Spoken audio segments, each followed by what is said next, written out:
And we're back on. Well, that didn't take long. Nope. But yeah, so I kind of want to.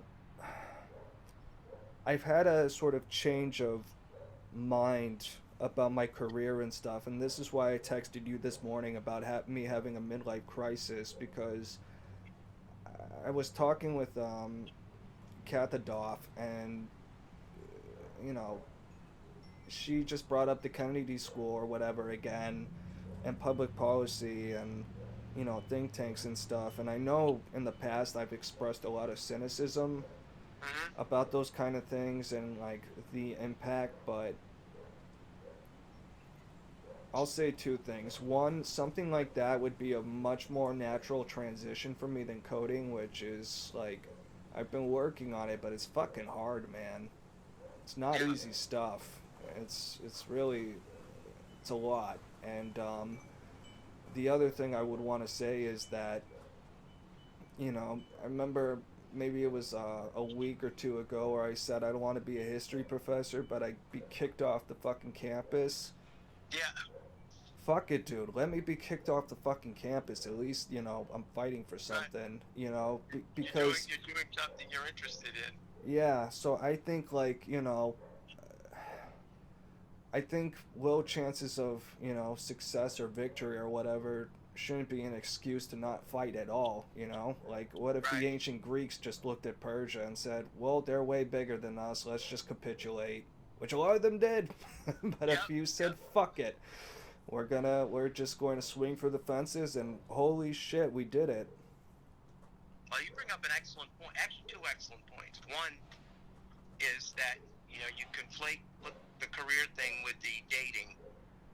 And one way to look at it is what is your priority. Forget about having a family and all that stuff at some point, but what is your priority right now? And we only have so much energy in our minds, in our bodies. So where do you want to put your energy?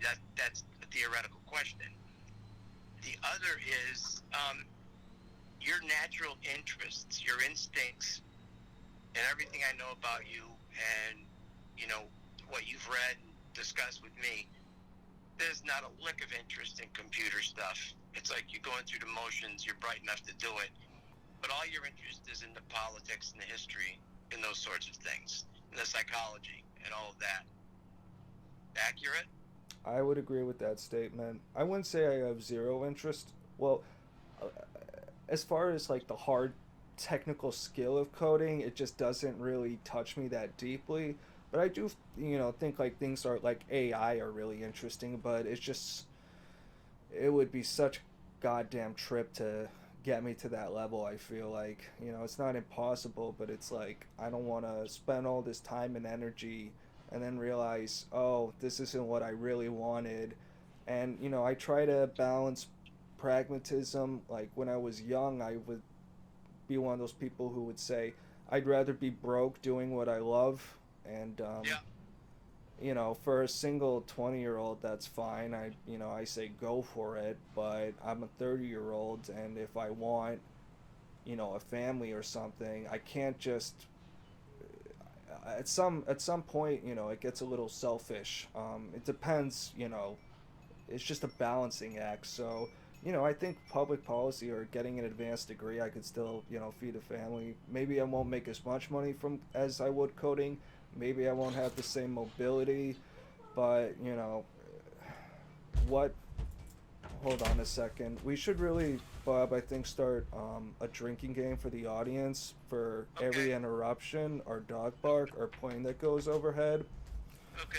Like Um, tell me, take a shot every time we take a pause or something like that. yeah, I'll figure it out later. But Okay. All right. all right, Buchenwald's gone. Okay, Okay. but back to our discussion. So, you know, I could still make money and make a living, and Right. had the so like, I'm really thinking about just quitting the fucking coding thing and just looking at these, policy schools and. If I join a think tank and I write policies that absolutely go fucking nowhere, at least I'm trying, and at Right. least I'm doing something I'm engaged in. So, I think I've been letting my own kind of defeatism get the better of me. Yeah, I mean, it's an excellent point. I mean, you're at a point right now where you probably need to really think about what direction you want to go in. Yeah, and I just want to be decisive because once I'm on a path, like for like the I know I've been talking about balancing like career and dating and stuff, but for me, it's not so much that I need to have an established career and everything before I would allow myself to date, but I want a clear plan. I want a decisive action where I can say with confidence, this is where I'm heading, this is what I'm into, this is where I'm going, and find someone, compatible, whatever, with that, as opposed to like, being like, yes, I'm learning the code, and then like a year from now, oh, I'm actually doing something totally different. Like, that looks like weakness Yeah. in the Yeah. eyes of a female, so. Do you think? I love, real quick, I just love the profiles, and it's more often conservative women that say, I'm not here to be your fucking mom, have your shit together. And I'm like, ooh, mama. Oh man, yeah, that's amazing. But I'm I sorry, mean, what were you going to say? well, I kind of lost my train of thought, but I kind of didn't. I'm looking at my note here that I want to know how I wanted to respond to that. Do you think you can do both at the same time? I think I can do both, as I said, once I've just made a strong decision. Like, I just want to look at these policy, think tank, whatever things, figure out what I want to do, have a plan in place, and the plan doesn't need to be fully executed. I just need a plan before I Yeah. can. I'd want to really, you know, just figure out that other part of my life. Because if I, do the whole think tank policy thing, it's extremely likely I could end up in DC, and that's why I Right. have the anticipatory anxiety of like moving. Like if I was coding, I could probably move anywhere, not worry about that. But like it's just a factor to take into consideration. What are there have to be think tanks around here? Cambridge must have think tanks. Yeah, no, I actually think Boston, wouldn't be at the bottom of the list by any means, but you know, I don't know, man. I'm at a point where I'm definitely willing to just move to a different fucking state and Mm-hmm. explore a different part of the country and hopefully have cheaper living and shit. The only places I wouldn't want to move to is like those upper Midwest, North Dakota. Like I could move to like Montana, but like fucking the Dakotas, just these flat Yeah. grasslands of nothing. Like Montana's beautiful. It's got mountains and all this shit, but you know what I mean. Yep. And also Frank Zappa wrote a song about Montana. Going to Montana soon. Gonna be a dental floss tycoon. Nice. Check it out. Yeah, it's a classic Zappa. Well, when you talked to that person about these things, what was her take? Who about what? You said you had a discussion with someone about, the direction you were going in. Oh no no no! That was with Katha Daffy. That wasn't with a an app girl. Okay. And then, yeah, Kat, what did she have to offer? Well, we were talking literally this morning, and we've been talking a lot about politics lately because I have my controversial views, and we had to do some errands where we're picking up a car, and I played Jimmy Dore, and some of the things he goes off on like pissed her off and whatever. But she was telling me this morning, you know, and apparently my dad, you know, uh, would agree that I guess, have a talent for dispassionately looking at two sides of an argument. Like, there's plenty things I'll get heated about, but nothing really nowadays that I'll actually go into like a crybaby fit over, Right. you know? And I think just that ability to look at all different angles of a policy and not, or an idea or a, whatever, because she asked me about for example, she asked me how I felt about the statues, the Civil War statues, and I basically explained my position where personally I don't really give a fuck. I'd rather focus on living beings than chunks of marble, but I get why people would claim, it's their history and their heritage because it is. And I also Yep. get why people would say, hey, these things were built during Jim Crow, like there's no Mm-hmm. reason to have a Civil War like Andrew Johnson in front of a courthouse, you know what I mean? Mm-hmm. And, there's validity to that. And I'm someone who's kind of like, I'd rather people make localized decisions. Like, if you live in a community where no one really gives a fuck about the statue, no one should come in and just tear it down to fulfill their thing. And if, I just, I don't know. I just try to look at things very in a nuanced, open minded way. And I think that's in dangerously low supply nowadays. It's at rock bottom. Yeah. The tank is empty. And Someone's got to fill it back up, Bob. yep, you would be the person to do it. I mean, there are a few people who come close to doing it, but they're not in great supply. That's for sure. It's either black or it's white. There's not much gray. Yeah, man. And I really try to live in the gray as much as I can. Yeah, I mean that was a great example of discussing the statues because you just presented both points of view very clearly. And if people talk like that, you could stop for a minute, pause, and say, "Wow, they each make sense. Which way do we go with this? Is there a compromise or something like that?" Not that that's the answer, but Right. But, so many people would just either go straight to denying that there's any, racial implications, and then other people who will deny that, this is, like it or not, it's part of your history, so exactly, exactly. it doesn't, and there's a fine line between, acknowledging your history and glorifying it, and that's a, real debate. And I don't know, man. I just want to try to spread reason back into this world, and there's plenty of people who can figure out. Like, I don't think I'm going to be the guy who's going to figure out the next big AI thing. I'll leave that to someone Mm-hmm. else. But as far as, like,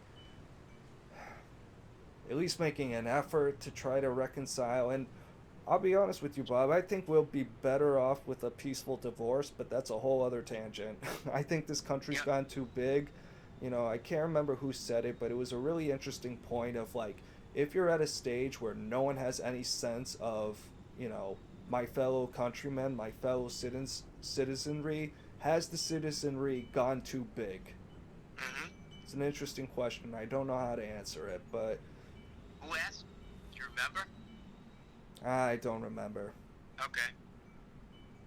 But even as I'm talking it out to you right now, I just feel better about exploring that path, and that's going to be up to me this weekend to, really look into it. And because the thing is with something like the Kennedy School, you know, saying I want to go into public policy is like a bit like saying I want to code. It's like, okay, that's great, but what do you want to actually accomplish within that? Because within coding, there's AI, there's data science, there's web development, there's video games, there's a million different things you can do.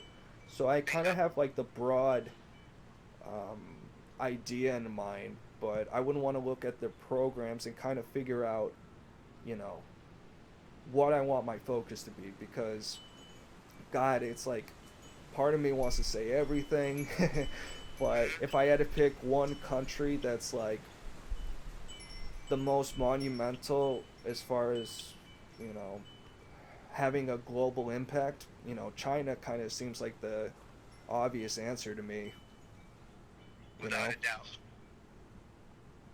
you said something about you have to figure it out this weekend. Why the pressure of having to do it this weekend? So I didn't mean to say I have to figure it out this weekend, but meant to say that I need to start, and I need to start, the sooner the better.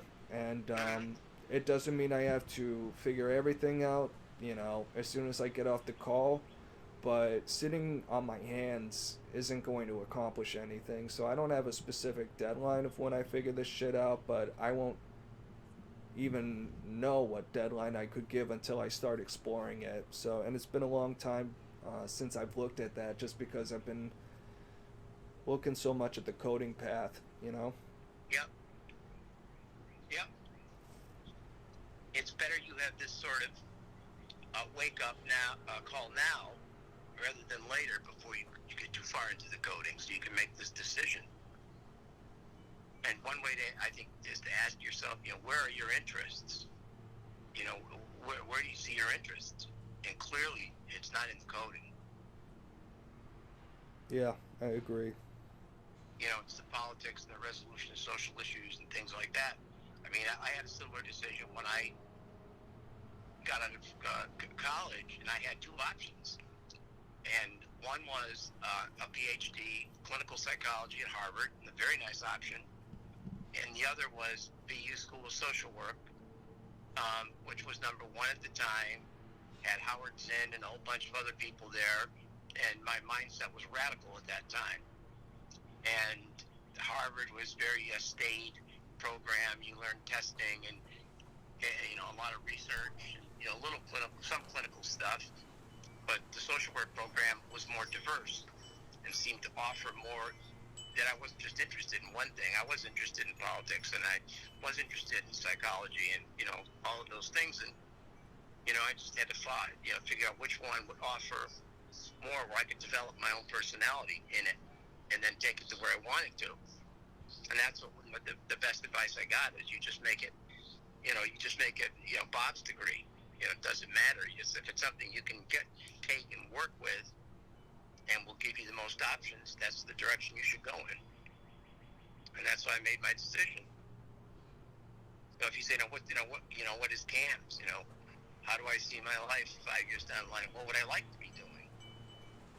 Yeah. I know what you'd like to be doing now. You'd love to be on some of these debates and things like that, wouldn't you? Yeah, man. I think I'd make a great president. Yeah.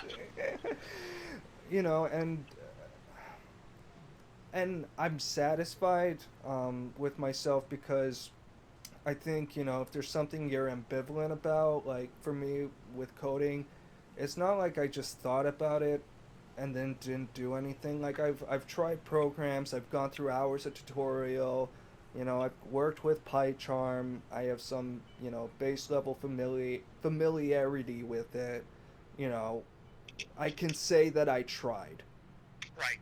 So I'm satisfied if, walking away from it at this point, because early on it was like I didn't want to dismiss it too early, because I'll just give you a example from my personal life. One of my favorite games ever, Dark Souls. When I first played it, man, that game was fucking rough. It was miserable. And the story made no sense to me, and all these things. And then I played it a few times. I'm like, oh wait, I get it now. So I was kind of like hoping with coding something would kind of click, where I I didn't. I don't know. I'm just someone who doesn't want to ride things off too easily, because I think you can miss real opportunities if you just let a first impression, dictate your whole perception of things. But Right. yeah. I mean, if you were, sorry, I'm standing up here. If you were hell bent on AI as being your focus, I'd tell you to go into the damn military. Go in and talk to them, saying, "This is what I want. This is what I can offer. This is my intelligence. What can you do for me?" Because that has been the thrust of the military priorities for the last 3 years. And I mean, I was at that point few years ago when they came up with this, and this is probably too confidential to be sharing much of, but they had decided that their focus for training would be all related to AI, and I didn't have the time to put in to do it. Yeah, like that's a great idea, um, but it's not gonna suck me back into coding. No, I know. I know That it's would not be what I'm cool as saying. fuck though, but I just Yeah, yeah, I mean I think I know where my I think we both know where my intellectual sort of heart really lies. yes, I know. I know. I did do one of the exercises. It was incredible. Just blew my mind, you know. But I also knew that I didn't have some of the skills to go in. You know, I had no courses in computers, so to speak of, or in math, the kind of stuff that would have needed for that. Yeah. But I want to just segue into this conference I took because a lot of it is relating to what you're talking about. And this conference was a conference on 16,000 people attended this virtual conference, and 8,000, were not allowed in. They had to have a cap, and they still had technical problems. And it was offered by an organization called PC, which does professional development. It was offered for free. So I was able to take it for free because of the work I did during the pandemic, the crisis work.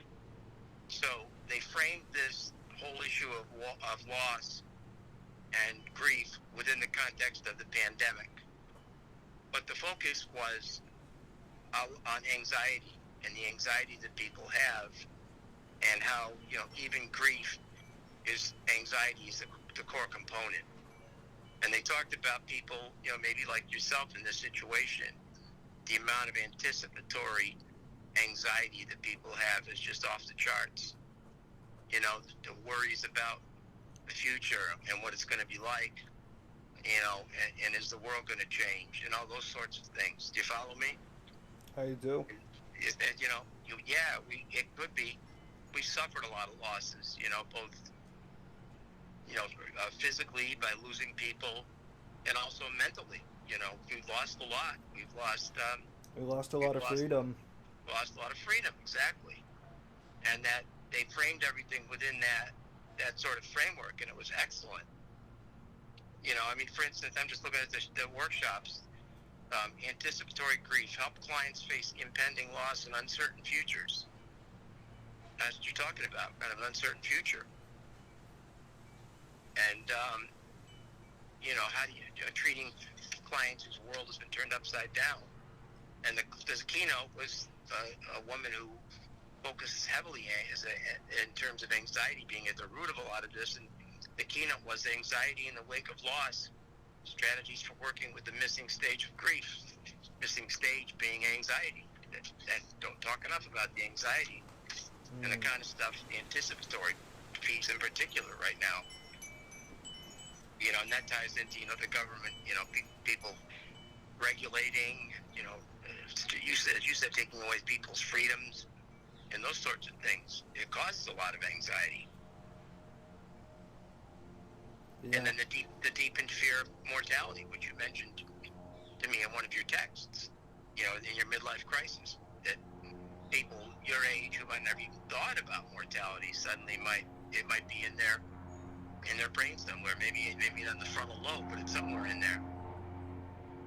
Yeah, it wasn't so much like COVID, the disease, that got me thinking about my own mortality so much as I really hope I'm tinfoil hat hysterical when I say this, but as far as government infringement, the fact that they keep doubling down, or at least some of them do, on the whole lockdown thing when we have like I think at this point we have enough data, and I googled it just a few days ago, the top per death per capita by state, and it's still the top 4 or 5 are some of the most hardcore lockdown states, and I just think Biden needs a crisis to play off of, and there's been discussions about it. Well, let me take a step back. I think more than anything that was kind of the seed of it was I heard Dave Smith talking about the COVID passports, and he was real heated about it. He was like, I'm fucking ready to die over this shit." And I was like, "Well, that's a little extreme." And I Yeah. was, that was kind of my initial reaction. And saying it's the whole Chinese, what's it called, social credit system, I couldn't Mm-hmm. really wrap my head around. But once he described it as a caste system, in which one you have one tier that has the vaccine and has total freedom, and ones who either through personal choice, and there are people who just can't get a vaccine the same way some people just can't eat Exactly. peanuts. Yeah. It doesn't mean we Yeah. have to ban all peanuts, but not everyone can eat them. So to me that's really unfair, and that's really fucked up, and it sort of clicked on me like why it could be such a terrible thing. And as far as this government getting more authoritarianism, and all my paranoid things about the military being purged, and just God knows what else, it's like it just got me starting to think like,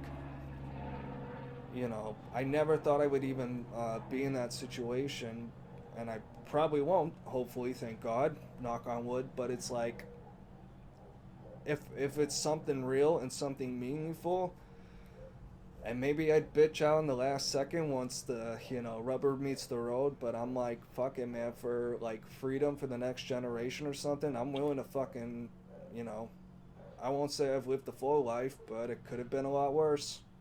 Yep. And I think there will be freedom fighters. I think it's going to evolve into this sort of, revolutionary thing where people are going to say, wait a minute, we're losing our rights and we can't take that chance, based on some 80-year-old guy, giving us a theory that he doesn't even believe in totally, and a clown for a president who's just going to go along with what people tell him. Take a shot, everyone. Yeah, take a shot, right? Take another shot, everyone. Just keep pounding it. Yeah, All right, sorry.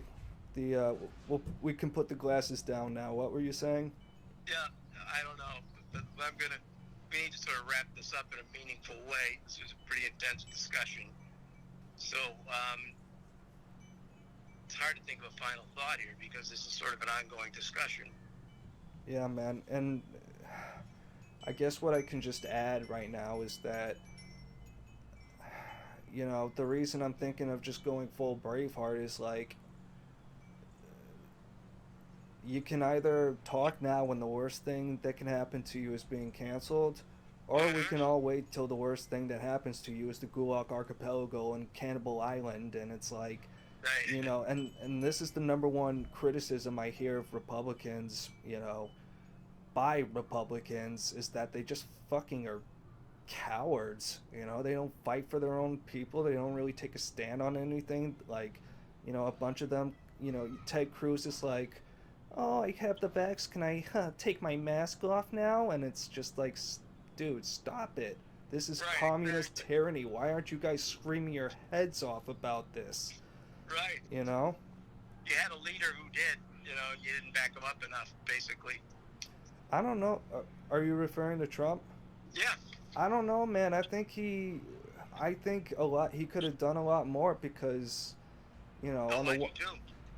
yeah, because I don't know. It was one of those funny things where half the time it's like he's selling it like, look at me, I had the Moderna, I'm so great. And then on the other hand, it's like, oh yeah, we got to liberate Michigan. And I'm just Yeah. like, he has that interesting ability to like talk to both sides, and sometimes it's great. Like when he says, all these foreign wars are so stupid. Why are we wasting our money? And then the next day he's like, I'm gonna bomb the shit out of those guys. Yeah. What do you really mean, Donald, Mr. President? Yeah, Listen, he's Malcolm, I've got to wrap this up, and I just want to wrap it up with talking about you and a couple of goals, okay? yeah, Because the abstinence thing you're working on is very meaningful, and I would encourage trying to stay with it, one day at a time. yeah. I've been thinking of capitulating, but I have my deadline, and my guy's gonna hold me to it, and yeah, so I think I'm gonna make Okay. it. And the idea about exploring some of these options, I think you definitely should. I agree. Take some time doing that. I wouldn't give up on the dating apps. I wouldn't. I would just, basically give it a chunk of time, and that's all the time you're gonna spend on that Right, given. yeah, and I wasn't, I mean, part of me could delete all this shit right now and not really, cry over it, but Right.